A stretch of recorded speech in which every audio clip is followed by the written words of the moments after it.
Roma Wines present Suspense.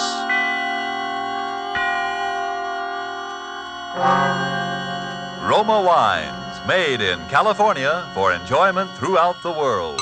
Salud. Your health, senor. Roma Wines toast the world. The wine for your table is Roma Wine, made in California for enjoyment throughout the world. This is the Man in Black, here for the Roma Wine Company of Fresno, California, to introduce this weekly half hour of Suspense.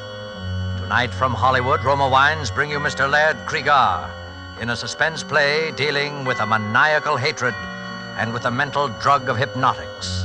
And so with narrative about Clarence, and with the performance of Laird Cregar, supported by Hans Conried as Bill, from whom we hear the narrative, we again hope to keep you in suspense.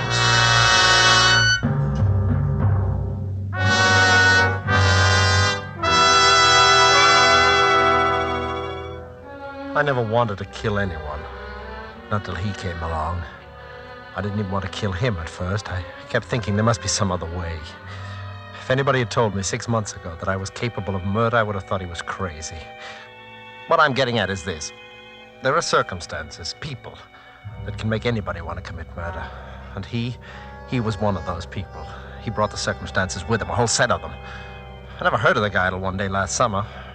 We were having breakfast. My wife was looking over the morning mail. Bill, look at this. Postmarked Calcutta. It must be from Clarence. Who's Clarence? He's my brother. You never told me you had a brother. Didn't I? Well, it's not so surprising. He's only my half-brother, and I haven't seen him since I was a child. He's never even written to me before. That's funny. Wonder why I decided to write now. I can't imagine. Well, what's he say? He's coming to America. What for? Now, Bill, don't be like that. Well, you're not going to ask him to stay with us, are you? Well, what else can I do? He says he's coming straight here from the boat. Well, so what? There are several first-class hotels in this town. Well, I'll just ask him kind of half-heartedly so he can refuse if he wants to. Good girl. There's just one thing that worries me. What's that? He says at the end of the letter, I'm most anxious to meet your daughter, who it has been revealed to me closely resembles her grandmother. Well, Jeannie does look like the pictures of your mother at that. But how does he know? He couldn't even know we have a child. Unless, Unless what?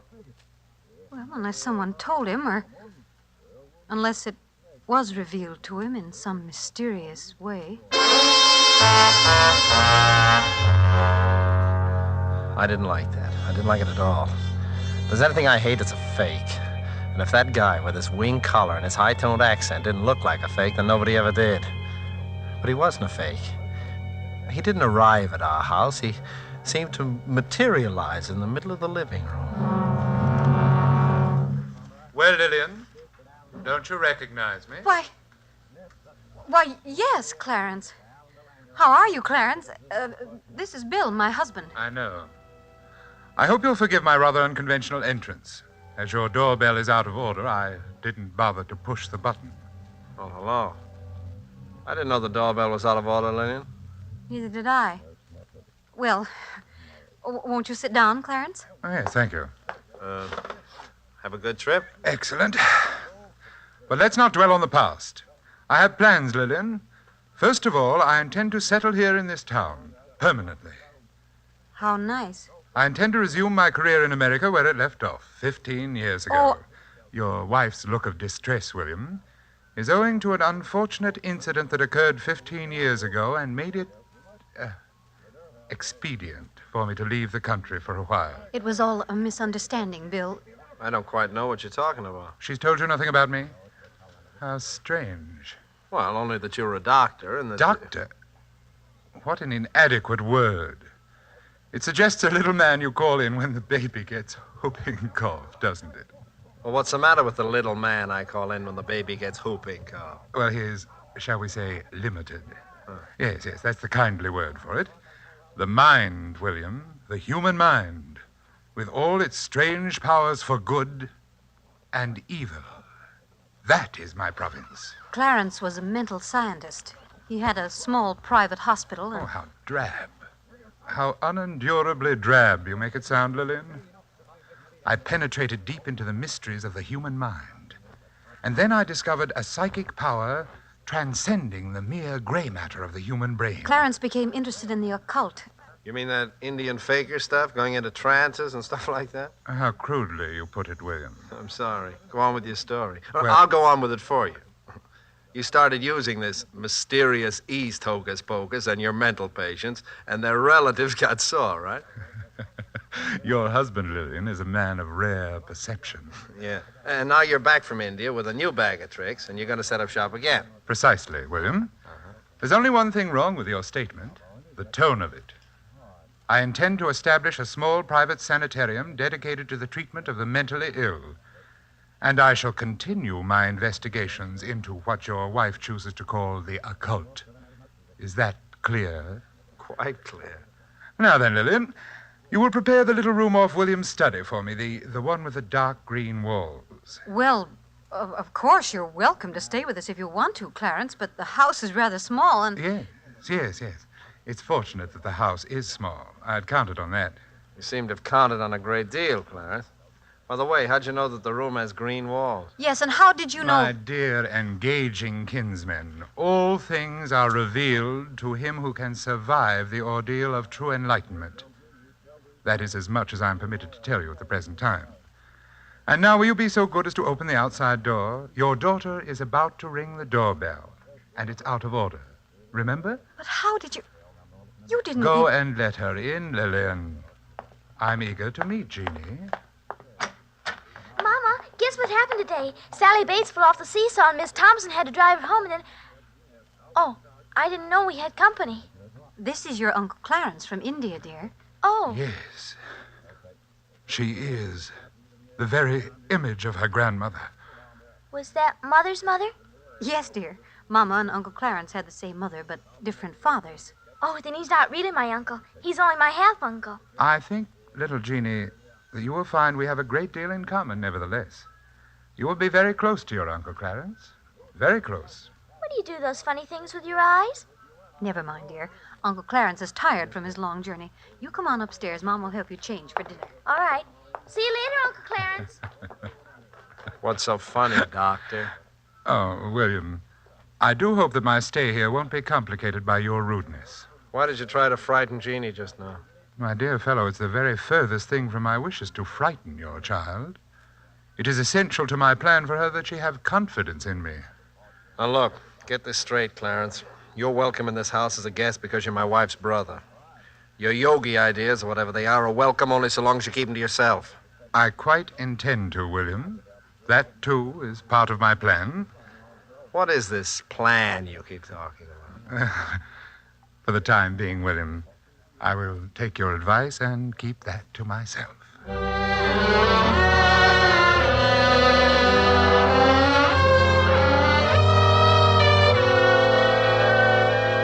Tonight for Suspense, Roma Wines bring you as star Mr. Laird Cregar, whom you have heard in the prologue to Narrative About Clarence by Dwight Hauser and Robert Tallman. Tonight's adventure in suspense.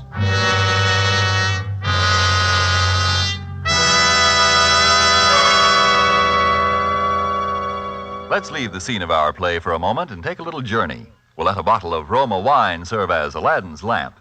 I touch the label and presto, we're all transported to that capital of gaiety, Havana, Cuba. And now we find ourselves in the charming Pan American Club. At a table nearby, an American has just voiced his delight at the uncommon beauty of the scene. Then his Cuban companion responds, "You in America also have much that is uncommon to boast of, such as this marvelous tasting wine we are enjoying this minute. To enjoy uncommon fine quality, Cuba imports this wine from your own distant California. It is your superb Roma wine. Now just realize what it means when other countries import Roma wines from such great distances. Such international esteem must mean that Roma wines are truly magnificent in quality. And then consider this.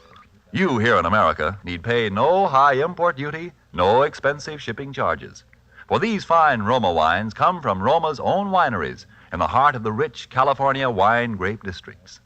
Because so many Americans do realize this good fortune, Roma wines are America's largest selling wines. So why deny yourself this taste delight? Try an inexpensive bottle of tangy, appetizing Roma sherry, or the hearty Roma Burgundy, or any of the marvelously enjoyable Roma wines. But remember, these days your favorite dealer may be temporarily out of the type you prefer. Then please try again. Ask for R-O-M-A, Roma Wines, made in California for enjoyment throughout the world. And now it is with pleasure that we bring back to our soundstage our star, Laird Cregar, with Hans Conried in Narrative About Clarence, a tale well calculated to keep you in suspense.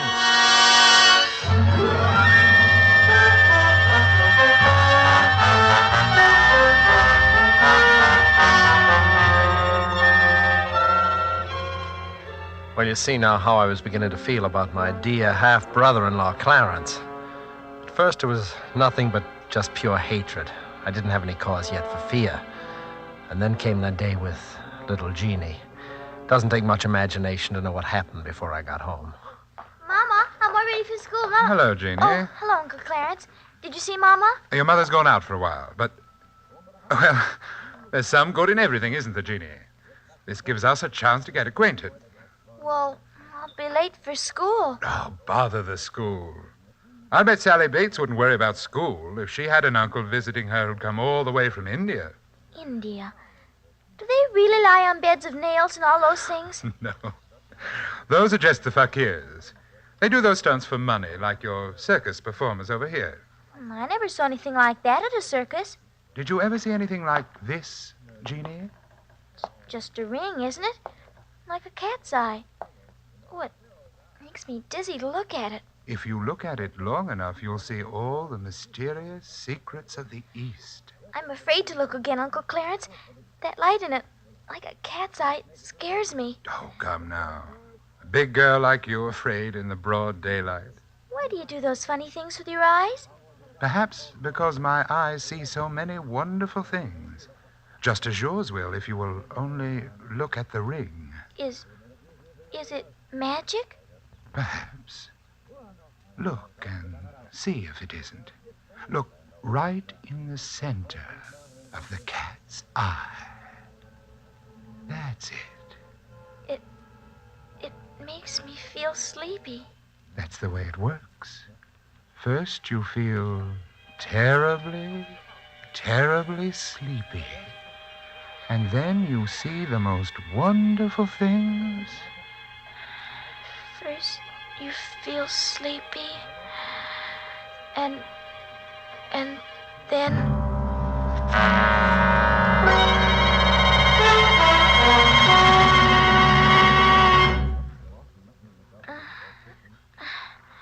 Catherine. What's the matter with her? First, you feel She's coming around now.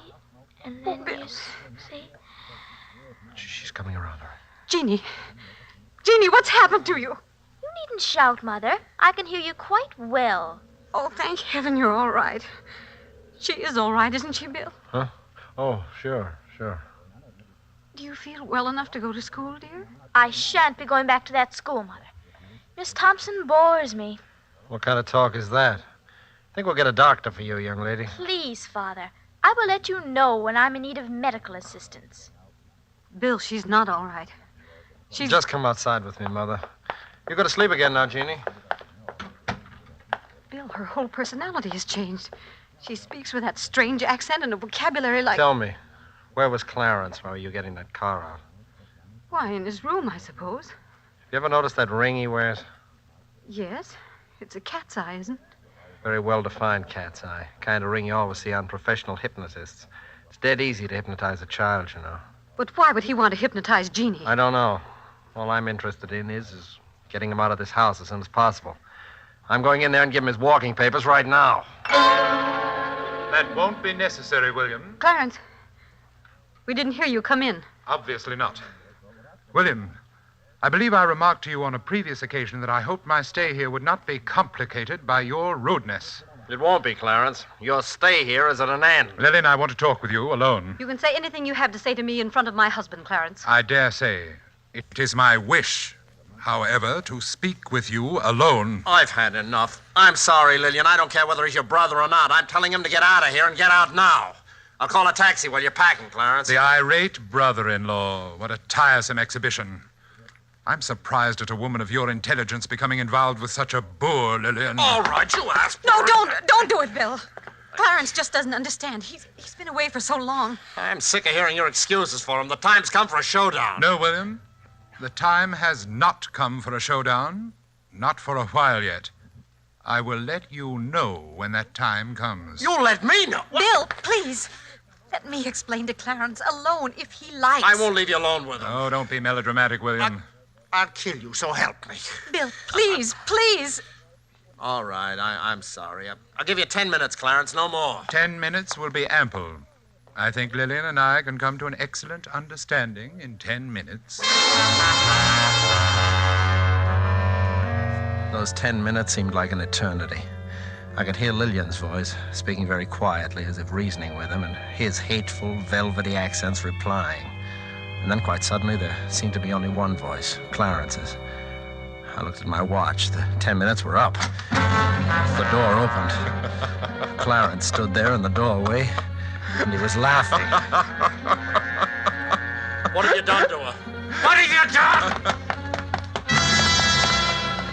Lillian was lying on the sofa, unconscious. Her eyes were rolled back hideously so that only the whites of them showed. She's not dead, William. Only thinking over our conversation. Bring her out of it, you hear me? Bring her out of it or I'll... What will you do, William? I'll kill you! You're not hurting me, William.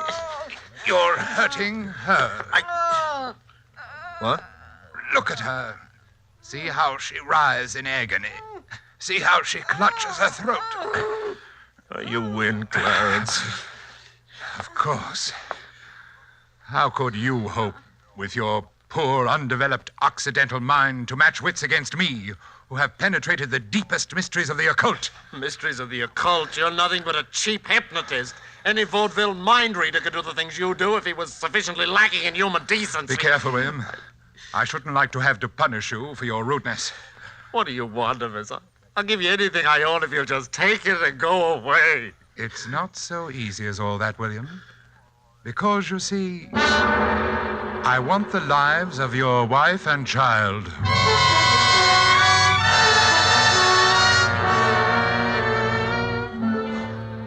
I knew then that he was insane. And that realization filled me with hope. It'd be quite simple to call in an alienist and have him committed to an asylum. When Lillian regained consciousness, she insisted on his staying, as I expected. I humored her along, knowing she was acting on his hypnotic suggestions.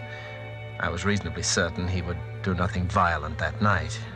His was the slow, sadistic way of murder. When daylight came, I stole quietly out of the house. I dared not risk calling the asylum on our telephone for fear of being overheard. My wife and daughter were still peacefully sleeping when I returned. And now I slept too.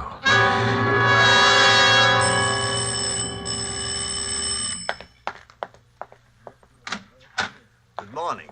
I'm Dr. Miller of the State Institute. Yes, I know. Come in, please, Doctor. Are you the person who put in the call about... Yes, it would be better not to speak too loudly, Dr. Miller. We might be overheard, and that might cause difficulties. Oh, yes, I see. Well, tell me about the patient. I told him the whole story, word for word, as it had happened. I should have known better. When I'd finished, there was disbelief written all over his face.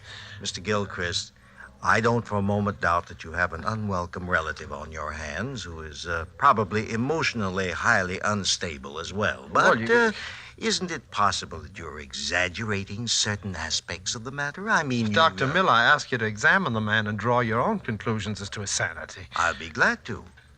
Where is he now? I think William has probably been talking to you about me, Doctor. Oh,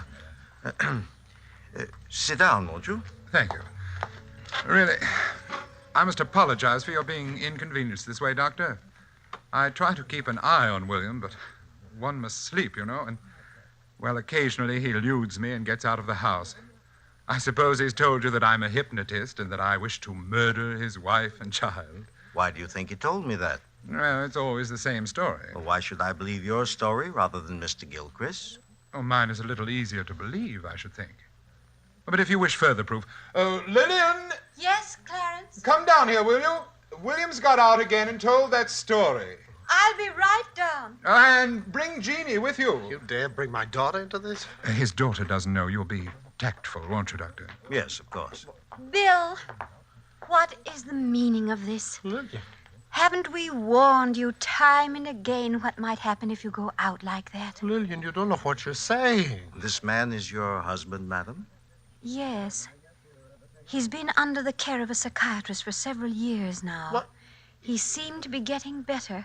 I'm sure he's getting better. The doctor said we must expect little lapses. Oh, she doesn't know what she's saying, Doctor. She's acting under his hypnotic suggestion. And this young lady? He hypnotized her, too. Is that true? I don't know what that means, hypnotize. Daddy's always saying it, but he never says what it means. Well, this seems to clear up the situation pretty thoroughly. If you have any further trouble, Mr. Gilchrist, let me know. You think I'm crazy? No, I don't. I'm sure that your wife is quite right, Mr. Gilchrist. You're getting better every day.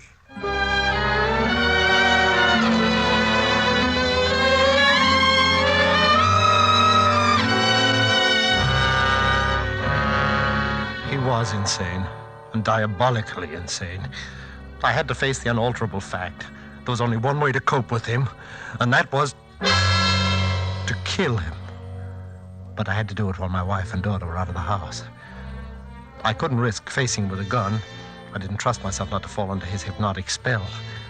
The way I decided on was, well, it was the best way I could think of. When I'd finished my preparations, I waited for Clarence. Good evening, William. Clarence, for the last time... William, I'm very tired, and I have a very busy day ahead of me tomorrow. I have no wish to repeat that very tiresome conversation with which you invariably begin, Clarence, for the last time. This is the last time, Clarence. Tonight, nothing will stop me. Tonight, I am going to kill you. Please don't make another unnecessary scene, William. You know that trying to hurt me only hurts your wife. Oh, she's no longer hypnotized, Clarence. You stayed away too long. She and Jeannie are safely out of your reach now. What makes you so sure of that? Are you sure of anything anymore? Dr. Miller thought you were insane. Are you quite sure you're not? I'm crazy enough to know that I've got to kill you. Well, do it quietly, William. I'm going straight to bed and to sleep, and I don't want to be disturbed. Good night. Just a minute, Clarence. Yes? Maybe you'll win again. I don't know, but just in case you don't, Yes? tell me, why do you say you want to kill my wife and child? Because my mother meant more to me than anything in the world. She died in giving birth to this silly, shallow person you call your wife. I have hated her since the day she was born. And I hate the child because, having no right to life, she commits the sacrilege of inheriting my mother's beauty. They must both be destroyed, the murderer and the imposter. You are mad. Madder than I ever dreamed you were. Am I? Did I really say what you think you just heard me say? Or is it only part of your insanity? Think it over, William. Good night.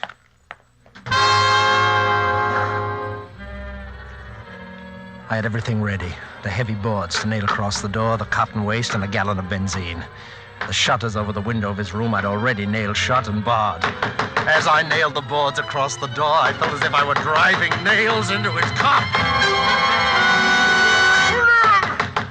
William, stop it! You don't know what you're doing! Lillian and Jeannie are upstairs. They came in the back way. William! Where are your great powers now, Clarence? William, you fool! Can the secrets of the East help you now? You're trapped, Clarence. You're out of your mind, William! In a moment, the whole house will be in flames. You'll be burnt alive. You don't know what you're doing, William! Listen, Stop it! Clarence, listen. I'm striking the match now. You smell the smoke, Clarence? Never mind. You will in a moment. You fool! Oh, I wish you could see the flames now, Clarence. They're roaring up the stairwell. You don't know what you're It's doing! beautiful. William, you fool!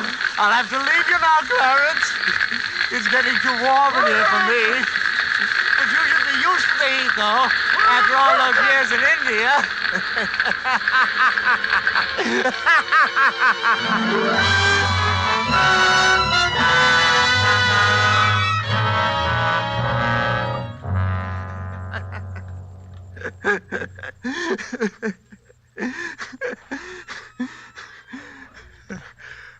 And I laughed. I guess the relief from all that tension.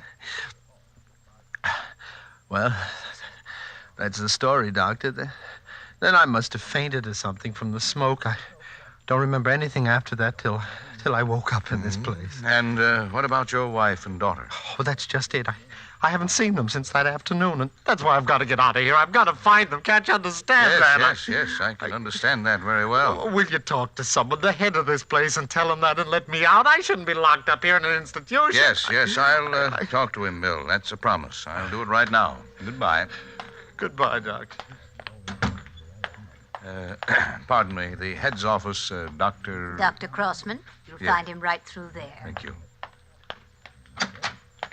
Oh, pardon me, Dr. Crossman? Yes? Oh, how do you do, sir? Have you found my little sanitarium interesting? Yes, indeed. By the way, most unusual case. I've just been talking Yes, I know. To poor William. Bill, that is, number 27. Yes, but... I'm sorry that you had to be inconvenienced that way, sir. We do our best to keep the garrulous patients well out of a visiting doctor's way, but accidents will happen. Oh, I'm glad I ran into him, Dr. Crossman. His story interests me very much. He doesn't strike me as a homicidal lunatic. No, he's not. This idea of his that he committed a murder is simply a fantasy. Are you absolutely sure of that? Of course. Because, well, you see, I am Clarence, the wicked brother-in-law in his story. You? He began to develop these extraordinary symptoms during my stay at his home when I first returned from India. Parts of his story, you see, are quite accurate. I see. It's a pity, of course. He was doing quite nicely under treatment until his wife and child were burned to death so tragically in the fire that destroyed their home. I'm afraid that event, on top of his previous delusions, unhinged him for good. And where were you during the fire, Dr. Crossman? Oh, I dined out that evening. When I returned, it was all over. Well, I certainly shall write this case up as one of the most interesting I've ever run across. Oh, must you, Doctor? I mean, poor chap, I feel he's entitled at least to some privacy. Have you any personal reasons for wanting to keep this case quiet, sir? Yes, I have. Do you see this scar on my face? Yes, a burn, wasn't it? A very nasty burn, too. Precisely, Doctor. And a very nasty coincidence.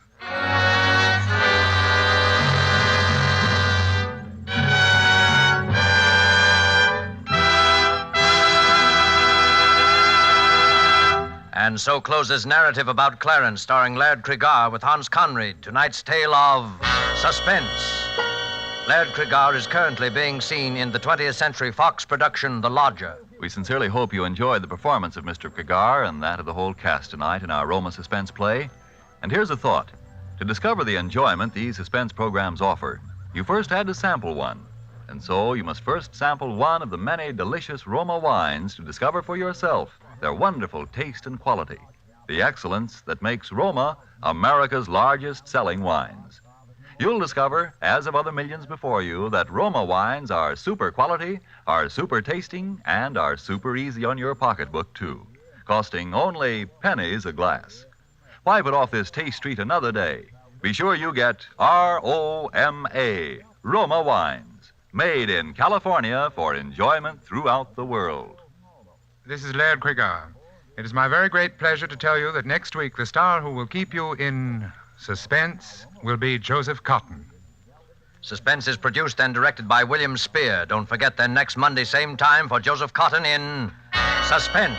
Presented by Roma Wines, made in California for enjoyment throughout the world. This is CBS, the Columbia Broadcasting System.